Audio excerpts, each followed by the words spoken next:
এই বাবাইদা, এই বাবাইদা, এই প্রিয়া মেয়েটা কে গো? ম্যাগাজিনে পড়ছিলাম ডিভোর্সের পর তুমি নাকি একটা কোচিং এর সাথে থাকো, কে গো? পারুল থামবি? বুঝু হচ্ছে না তুমি, এই জন্যই ক্লাস 9 থেকে তুমি চ্যাম্পিয়ন। আচ্ছা তুমি এতদিন পরে এলে আমাকে কেন পাত্তা দিচ্ছ না বলো তো? আমার বড় বাচ্চা আছে বলে।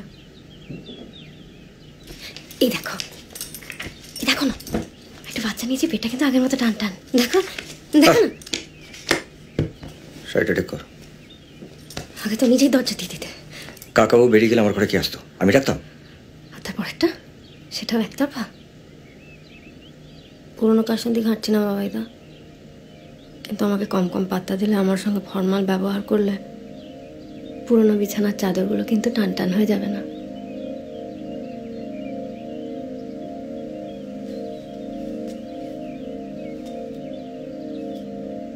কি চাস?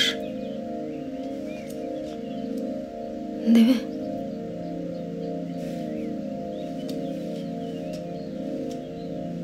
বল।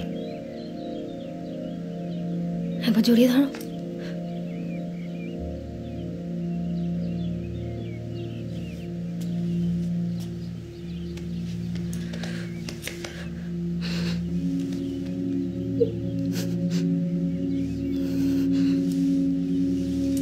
একটা চুমু খাও।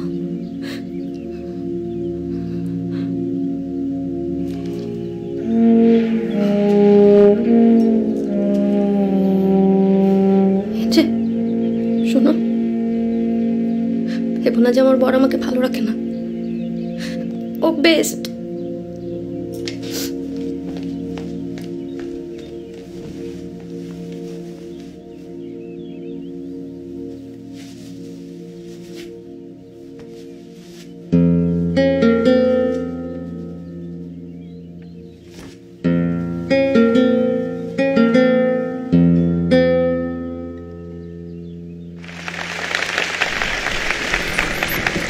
এই ছোট কাছারিতে আমার বাবা গানের স্কুল করেছিলেন। ছোটবেলায় নাট্যচর্চাও হতো এই দালানে। পরবর্তীকালে আমার বাবা এই জায়গাটা তুলে দেন পঞ্চায়েতের হাতে। এখন এখানে বয়স্ক শিক্ষা কেন্দ্র হয়েছে এবং কতজন এখানে পড়ে? 72 জন মানুষ এখন এখানে পড়েন। আপনারা জানেন যে আজ আমার বাবা নেই, তাই আজ আমার এখানে আসা।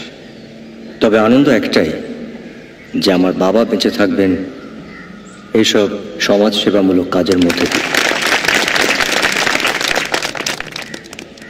এই বল্লভপুর হচ্ছে আমার গ্রাম, তাই পৃথিবীর যেখানেই যাই না কেন এই বল্লভপুরের মাটি হচ্ছে আমার মা, আমার রক্ত।